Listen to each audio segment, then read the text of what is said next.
So we're here with Jesse Handbury, who's an assistant professor of real estate at the Wharton School, and thank you for joining us. Jesse, you have spent a number of years researching the cost of living across the U.S. It seems intuitively that there are big differences in the cost of living across cities.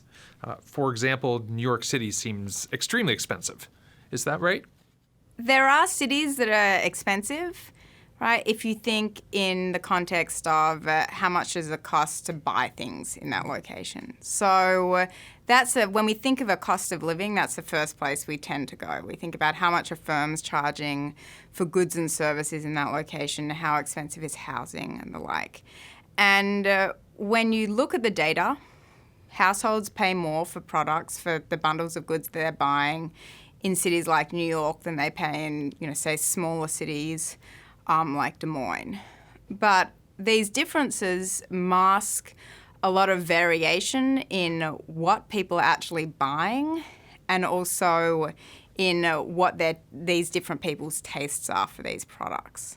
So if you look a bit deeper in the data, what you see is you actually see that the products households are buying in New York are generally at nicer stores and they're higher quality products. So the fact that we're seeing households spend more, say, on their groceries in New York than in Des Moines has a lot to do with what they're actually purchasing. So when you actually control for those differences, you find that the prices that stores charge for the same product, controlling for the store quality. So Whole Foods charges the same amount pretty much for an apple in New York as they do in Des Moines. It's just the fact that we're seeing a lot more households in New York shopping at higher end stores like Whole Foods and buying higher end products in those stores that's making it look like those households have a higher cost of living. Okay. So it's not that things are more expensive, but that people in expensive cities are just buying more expensive stuff.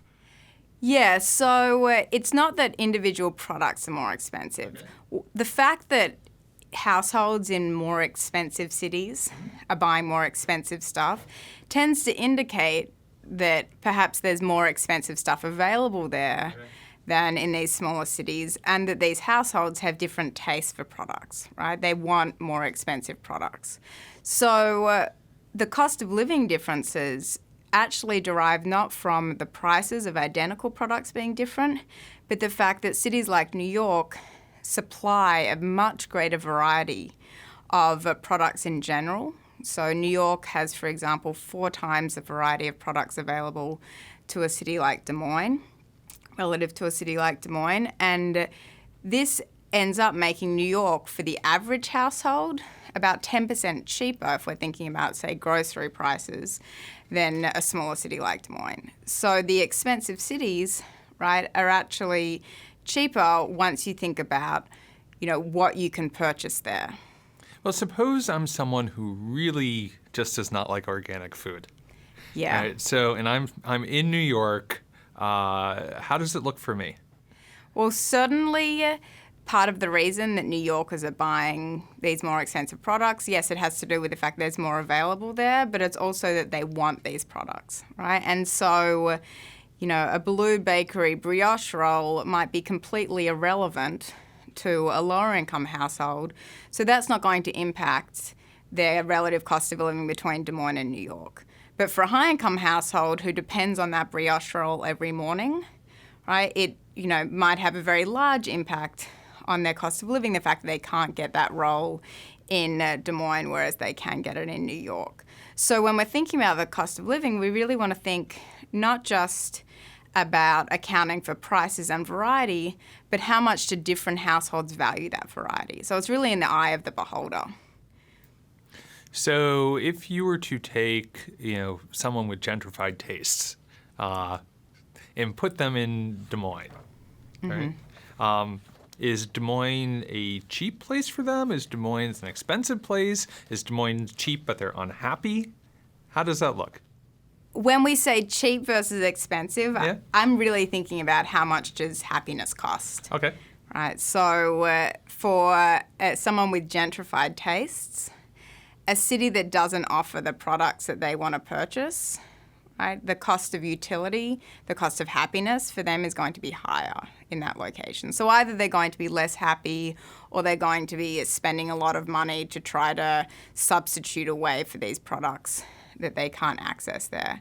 And we see pretty big differences, right, in the cost of utility across locations. So if we're thinking really about gentrified tastes versus non-gentrified tastes, let's take a city like, say, San Francisco, that's pretty high income, and a city like New Orleans, right, that's lower income. You have for high income households, even though San Francisco might have higher prices because the products are more expensive there, the high income household with gentrified tastes actually faces a lower cost of happiness or cost of living in San Francisco relative to New Orleans. And it's actually 20% lower relative to the fact that, a low-income household finds San Francisco to be 20% more expensive. So these are pretty big differentials. So when we start talking, keeping in mind that people with gentrified tastes, when they're looking for, say, what city to live in, how big a deal is it to their happiness, I guess, to be able to choose a place with lots of restaurants and great stores and boutique shops like New York or San Francisco versus a place that has a little fewer or lower end retail options? So these amenities, right, they're somewhat hard to measure in the sense that we don't have, a lot of data on, what stores are available in different locations and the prices and products they're offering. But, for the subset of products that we have been able to look at, generally these grocery products, things you can buy at Walmart, Kmart, barcoded products, we see, pretty big differentials in the order of 10-20% in terms of living costs, which is smaller certainly than differences in housing costs across locations, but it's still significant, particularly when you consider the fact that the two might not be correlated. So New York might have very high housing prices, but for high-income households, New York has lower costs of goods and services because they have these boutiques, restaurants. And it goes, some way to explaining why high-income households actually want to live in these locations. So I might choose to live in an expensive housing market because I can get to go to the restaurants I want to go to and I can shop at the stores I want to go to. Exactly, you're buying these amenities. When we think about this from the perspective of an investor in commercial real estate, what implications do these differences across cities and retail variety and cost of living have for that kind of investor? Well, I think the first implication is something that real estate investors are already paying attention to, which is what are the demographics in a given market and what types of properties might you want to develop in order to suit the demand of those demographics. So if you have a very high-income neighbourhood, right, perhaps in that neighbourhood it might make more sense to develop a high-end retail location rather than a lower-end retail location. Similarly, when you're thinking about housing, right, you want to pair the housing and the quality of the housing that you're developing with the demographics and the demand in the market. Something that perhaps is a little bit less, intuitive or straightforward is the fact that when households are choosing where to live, right, particularly high-income households, and they're thinking about moving into a gentrifying neighbourhood, right, they might, be looking for certain retail opportunities to already exist in that neighbourhood. But firms are also making a decision, retail firms, as to whether to enter these gentrifying neighbourhoods.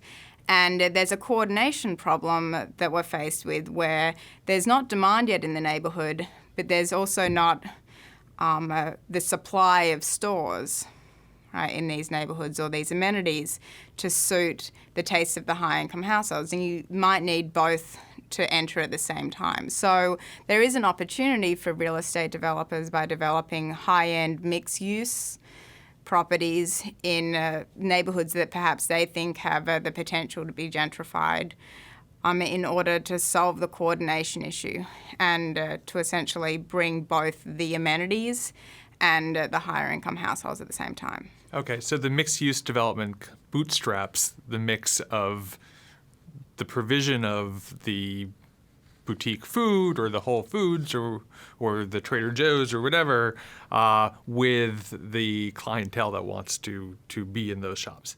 Yeah, exactly. So you're overcoming the issue of the fact that firms want to, before they enter, to see their, to be already demand for their product there, and households, before they move to a location, want to see those amenities. So if you provide the space for both at the same time, then you're encouraging a joint entry.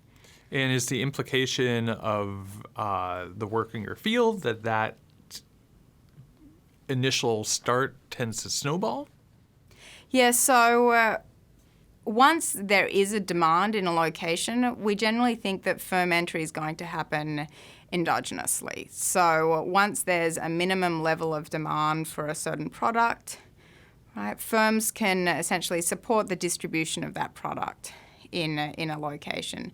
Similarly, once there's entry of these products, obviously we'll have a lower cost of living for higher income households, that those locations will become more attractive to them and they'll continue to move in, which will encourage the entry of more products. I see. And so if I'm a investor in residential real estate in one of those steamrolling markets, because it's cheaper for the kind of people who want to live there, there's more variety of things that they want to buy and they're less expensive, they'd be willing to pay more, I guess, in rent in order to be there. Certainly. So a lot of work's actually been done already thinking about how, amenities like schooling capitalize into house prices, right? But less work's been done, and we're starting to look at this now on how the retail environment and these consumption amenities capitalize into house prices or into rents. And I certainly think that, given the fact that it's going to cost, say, a higher income person, less to buy their goods and services in that neighbourhood, that they'll be willing to pay more for those opportunities in terms of their housing. I see. Pay more for a better fit. Exactly, yeah. So one of the largest groups that we think are turning to urban living are millennials. How does that all play into this good fit of a market to the consumer story? Yeah, so one of the things that we still don't understand just yet is why millennials are moving downtown. We're seeing it happen in certainly the larger markets, and when we're talking about millennials, we're really seeing it happen amongst, the 25 to 45-year-old age group and the college-educated 25 to 45-year-olds. And so in thinking about why they're moving downtown, there are a range of reasons, right? It could be that, their taste for suburban living is changing because there's some change in how, delaying childbearing or, household formation. It could have something to do with credit constraints, that they're not moving to the suburbs later because they can't actually get a mortgage and get credit to buy a house. An alternative explanation is that in these downtown locations, firms have entered, right? And so consumption amenities, there's been some sorting where firms have entered to satisfy the tastes of these young millennial college-educated households, and that has lowered the cost of living in these locations. So regardless of what reason these households are living downtown in the first place, perhaps there was a short-term shock to their credit availability so they couldn't buy houses, if firms have started entering to satisfy their demand and satisfy their tastes, then they might actually act as a magnet to keep these young college-educated households downtown, and we might see some long-term implications of this. I see. So even if the original impetus for millennials to be in a downtown location was short-lived, what you're saying is that it becomes sticky because Yeah. it develops into a better fit and a nicer place for them. Yeah.